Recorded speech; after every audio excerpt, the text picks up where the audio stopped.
May maitutulong po ba ako sa inyo, Ginoong Simon? Anong ginagawa mo sa gubat na ito? Kung inyo pong magugunita, sa mismong puok din ito tayo nagtagpo. May 13 taon na ang nakakaraan. Kayo po ang naghandog sa akin ng isang pakikiramay. At kung hindi ako nagkakamali, kayo si Crisostomo Ibarra. Si Ginoong Ibarra na sa pagkakaalam ng lahat ay patay na. Isang nakamamatay na lihim ang iyong nalaman. Isang lihim na maaari mong ikapahamak. Hindi mo ba naisip na kung dahil dito ay maaari kang masawi sa aking mga kamay? Iba ang pagkakakilala ko sa inyo, Ginoong Simon. Ang pagkakatuklas mong ito sa aking lihim ay isang malaking banta sa akin. Ang maaari mong pagkabunyag nito ay sisira ng mga plano ko. Sa plano kong paghiganti. Sa plano kong matagal ko ng pinaghandaan. Ginoong Simon, do'y kayo'y hinatulang filibuster. At dahil do'y kayo'y napakulong, muli niyo ba itong hayaang mangyari? Walang ibang nakakaalam nito maliban sa ating dalawa.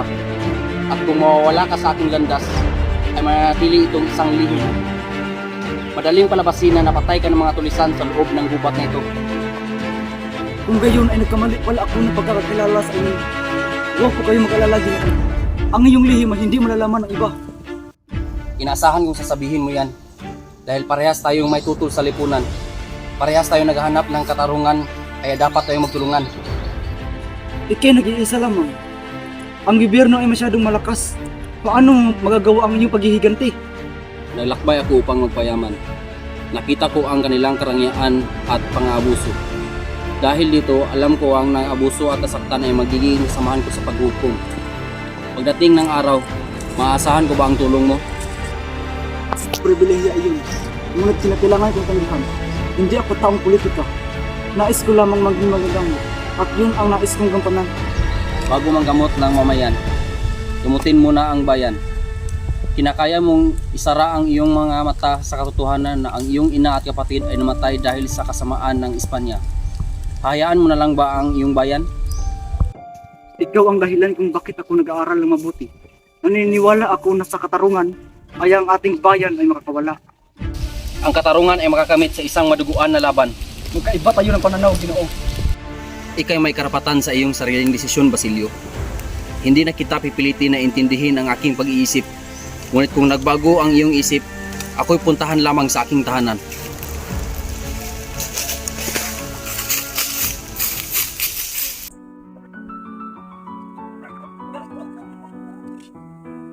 Basilio!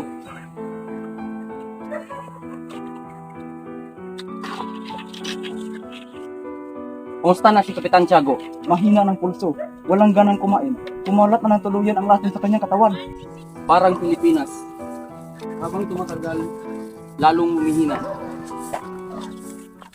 Sa loob lamang ng isang oras, magsisimula na ang himagsikan. At bukas ay wala ng universidad, wala nang mag-aaral at magpapahirap. Naparito ako dahil sa dalawang bagay. Ang kamatayan mo ang iyong kinabukasan. Sa panig ng umaapi sa iyo o sa panig ng inyong bayan. Sa panig ng umaapi o sa panig ng inaapi? Hindi ko alam. Magpasya ka. Kailangan mo nang magdesisyon. Dahil ako ang namumuno sa pagkakagulo. Mamahalaan mo ang isang hukbo at lusubin ninyo ang Santa Clara. Kukunin mo ang isang taong tangi ikaw lamang ang nakakakilala bukod kay Kapitan Tiago, si Maria Clara. Huli na kayo! Anong ibig mong sabihin? Si Maria Clara ay patay na! Hindi maaari ito. Hindi pa siya patay. Buhay pa si Maria Clara. Ililigtas ko siya ngayon. Ginoong Simon, huminahon kayo. Wala na tayong magagawa. Di ba sa tanggapin ang katotohanan? Namatay siya nang hindi man lang nalalamang ako'y buhay. Namatay siya nang hindi man nalalaman na ako'y nagbalik para sa kanya.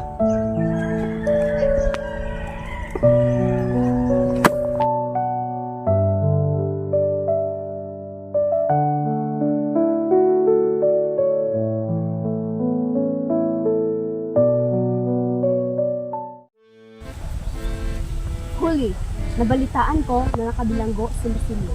Paano ang kanyang mga kasamahan? Lahat sila ay nakalabas na, ngunit dahil patay na si Kapitan Tiago, ay wala nang tumutulong sa kanya upang makalabas. Ano ang nararapat kong gawin? Tulungan mo ako humanabalik pakiusap. Alam ko na, si Padre Camora. Tama, siya ang makakatulong sa iyo. Halika na, Huli, at puntahan natin ang Padre. Ngunit Manabali, wala na bang ibang paraan? Alam mong siya ay isang makapangyarihan at maipulan siya sa pamalaan. Kaya panigurado matutulungan niya ang isang bibitayin. Kaya halika na huli, sasamahan kita sa kumbento. Ngunit Hermana,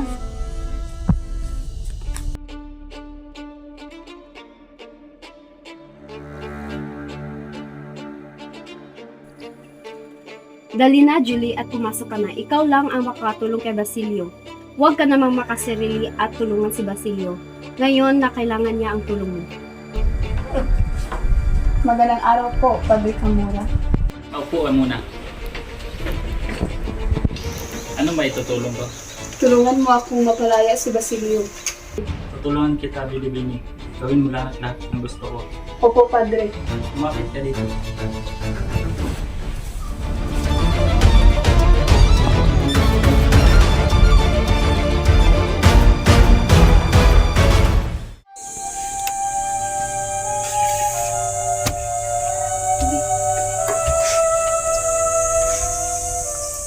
Ginawa ko ito para sa'yo, aking mahal.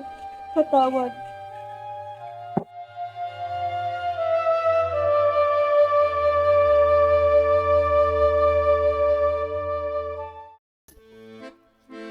Malapit na ang kasal. Talaga? Kala ko ang kanyang makapangasawa ay si Isagani. Kala mo lang hindi mo kilala si Paulita Gomez. Nais niyang malalambot na higaan kaysa sa banig. Ang ibig sino? Si Juanito Palais. Siguradong ingrande ang kasal ni Isagani at Paulita. Paano mo naman nasabi? Dahil sa kumakalat na balita na si Simon daw ay maghahagis ng alahas at brilyante para sa bagong kasal. E swerte naman ni Juanito at kay malas ni Isagani.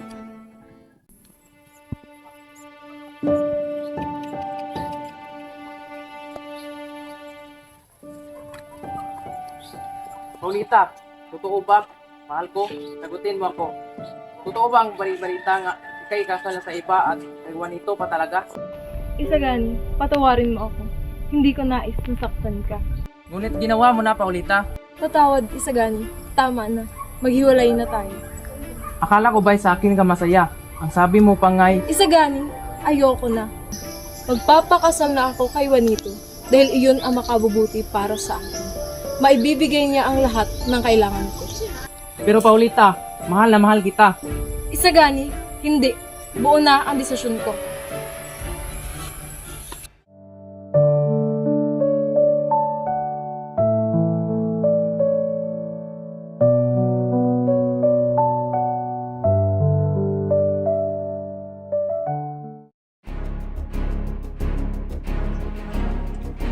Ginoong Simon! Ginoong Simon! Isa kong masamang anak at kapatid. Nakalimutan ko pinaslang ang aking kapatid at pinarusahan ang aking ina. Ngayon, pinarusahan ako ng Diyos. Wala na akong nararamdaman kundi galit at paghihiganti. Kahit noong may digmaan, hindi ako nakialam. Nabigo sila at ako ay nakulong kahit wala akong kasalanan. Yun ang parusa sa akin. Ngayon nandito ako dahil sa inyo. Handa na akong lumaban. Handa na akong lumaban para sa bayan. Nabigo ang kilusan ng dahil na rin sa akin. Urong-sulong ang aking mga desisyon dahil umiibig pa ako noon. At ngayong patay na ang aking puso, wala nang dahilan para umatras. Halika rito.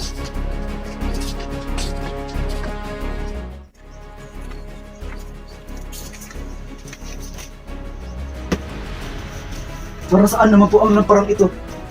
Hintayin mo.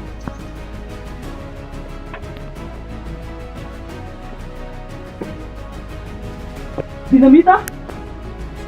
Oo, hindi ito basta-bastang dinamita. Ngayong gabi, makakarinig ng pagsabog ang Pilipinas at mapaparusahan ang mga makasalanan hindi magawang parusahan. Mamayang gabi, magkakaroon ng pista. Ilalagay ang lamparang ito sa gitna ng handaan. Napakaningning ng liwanag na naibibigay nito. Ngunit pansamantala lang. Pagkaraan ng 20 minuto, mawawala ang ilaw ng lampara. Pagkaayos ng mitsa, sasabog ang bomba. Kung gayo ay hindi nyo na pala ako kailangan. Iba ang iyong gagawin. Ikaw ang mamumuno sa iba. Dalhin mo sila sa bahay ni Quiroga. dahil doon nakaimbak ang mga baril at pulbura. At kami naman ni Kabisang Tales, susubukang agawin ang tulay. Mamamatay lahat ng mahihina, ang lahat ng hindi handa. Lahat? Kahit na mga walang laban? Oo, lahat. Lahat ng Indio, Mistiso, Inchik, Kastilang Duwag. Kailangan magsimula muli. Mula sa mga dugong dadanak ay sisibol ang bagong lahi. Isang bagong lipunan na kahit kailan ay hindi magpapaapi. At ano na lang ang sasabihin ng mundo sa gagawin natin ito? Pupurihin tayo ng daigdig.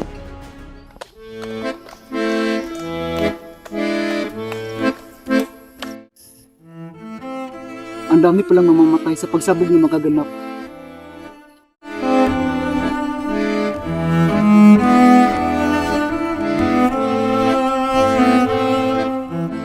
Hindi dapat sila madamay. Papasukin niyo ako! Kailangan ko silang iligtas! Hindi! Hindi maaari! Hindi mo ngayong suot mo! Hindi! Papasukin niyo ako! Hindi!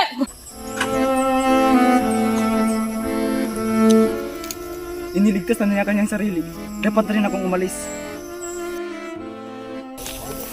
Isagani, bakit ka naririto? Wala. Gusto ko lang makita ang aking minamahal. Wala nang oras. Kailangan mo nang umalis. Bakit? Anong meron? Bakit ka namumutla, Basilio?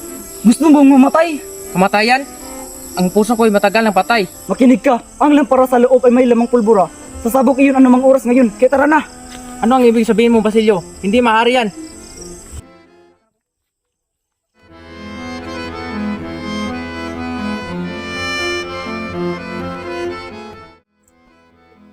Nakasulat dito, Manny Cecil Paris, Crisostomo Ibarra. Isang biro lang iyan. Hindi magandang biro. Isang pagbabanta mula sa isang tao na mayapa. Si Ibarra, siya ang may sulat nito. Sulat kamay niya ito. Ituloy ang kasiyahan. Walang dapat ipangamba. Walang kwentang biro. Padre Salve, pakitaas lamang ang misa. Saglit lamang.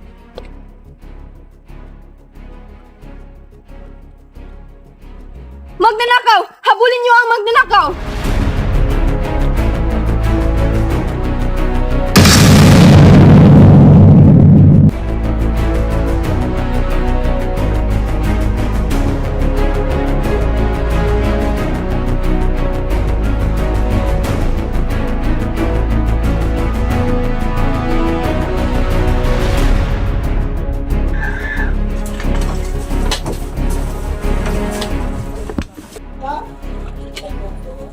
Hali kayo!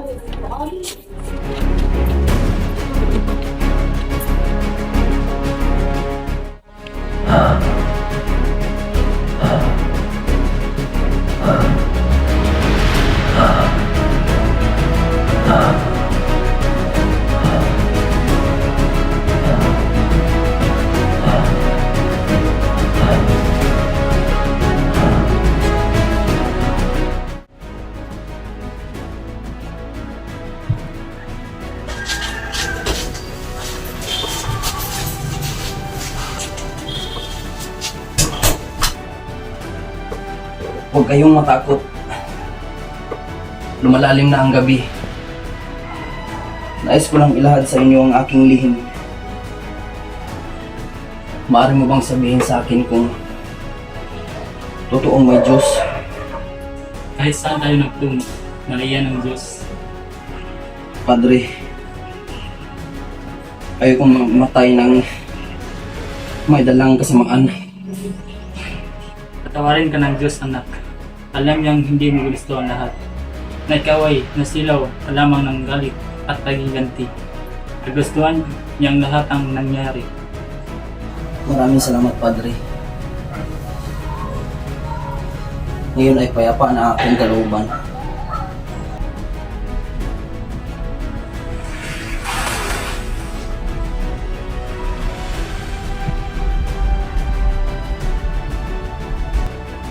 Malibing ka nawa sa kailaliman ng dagat. Ngunit kung kakailangan ka ng tao para sa isang marangal na hangarin, ipahintulot ng Diyos na matuklasan ka sa sinapupunan ng alon. Pansamantala, dyan ka muna. Hindi makababaluktot ng katwiran, hindi mag-uudyok ng kasakiman.